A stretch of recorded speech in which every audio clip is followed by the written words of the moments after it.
Hi, I'm Connor, and these are the Dragonsports hook swords. So what is this product exactly? It's essentially a training weapon. It's definitely not designed for sparring, not designed for cutting or for hard target hitting. It is designed for training, solo forms drills, and maybe some performance and stuff like that.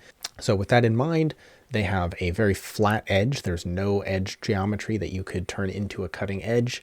There's a chrome finish over the whole thing, which is very nice for training and performance if you wanted to do that as well. It will show a little bit of fingerprinting, but it's never going to like rust or anything like that. And you don't really have to worry about cleaning it or oiling it or anything like that. But by the same token, it's not going to hold up to being bashed into stuff a ton. With that in mind, the build quality of these is really good. It's really solid and they're really stiff. They are designed to really simulate what a fighting hook sword would feel like in your hand. The one sort of drawback that I have with these on the build quality is they were very zealous with the glue on the handle. Now, I'd definitely rather have the handle scales be firmly attached than anything else, but there is definitely some glue seeping out the sides that is visible in the finished product, and I wish they'd just taken a moment to sort of wipe that away. Now, for the actual design of this weapon, I really love it. These actually have a stabbing point on the end, and I think it's like, I think it's the better choice to have a point on the end. I mean, if you're going to give me the option of stabbing or no stabbing, I'm going to take stabbing every day. Now, another sort of design element, design choice that's really important on these is the handle.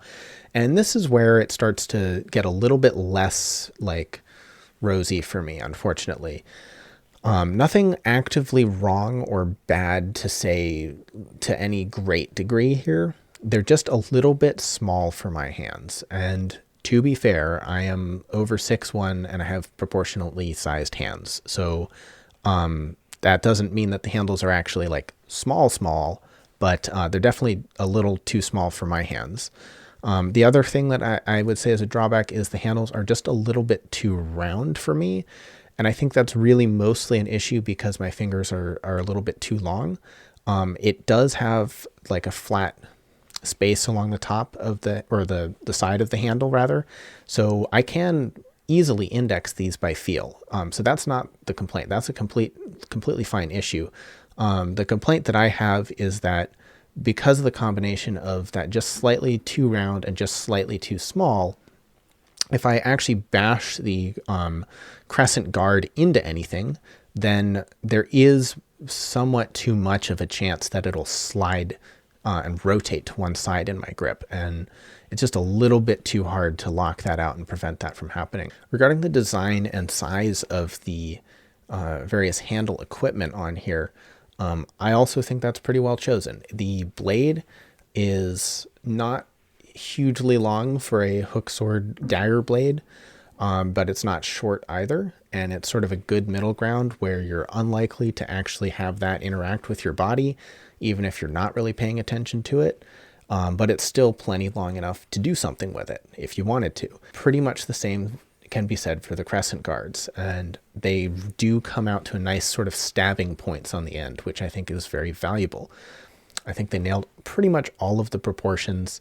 I might like a little bit more space in the handle just because parts of that, the struts holding the crescent guard, are potentially going to get hit by an opponent's weapon, and I'd want more space between that and my fingers.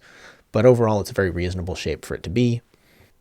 Regarding design and sort of the intersection between design and build, I guess, is the weighting of these. I think they did a good job on the weight. They are not too heavy. They're not light either.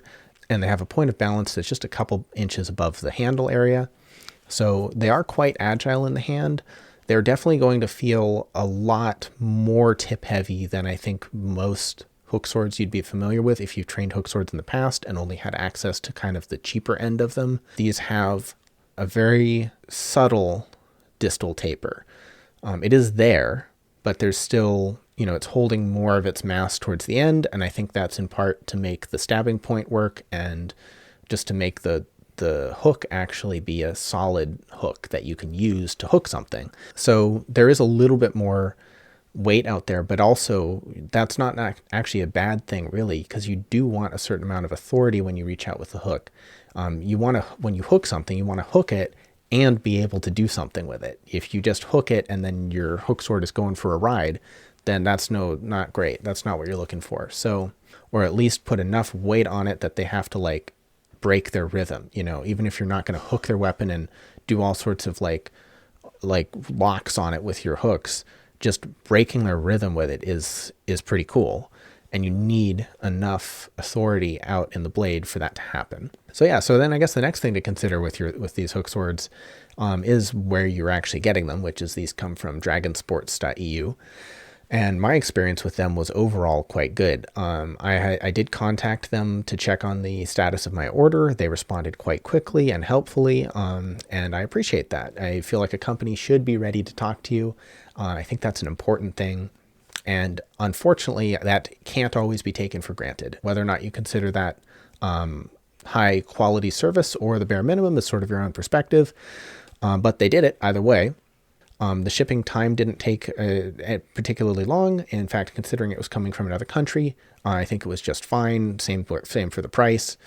They did a fantastic job packing it, each and every individual point on these things, of which there are 5, which is considerable for a weapon.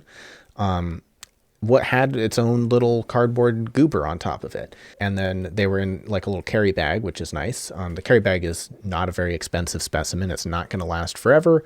I've used this type of carry bag before, and they're good though. Like they work for a free bag. I'm not going to complain. To summarize, these are really awesome. They have an amazing aesthetic.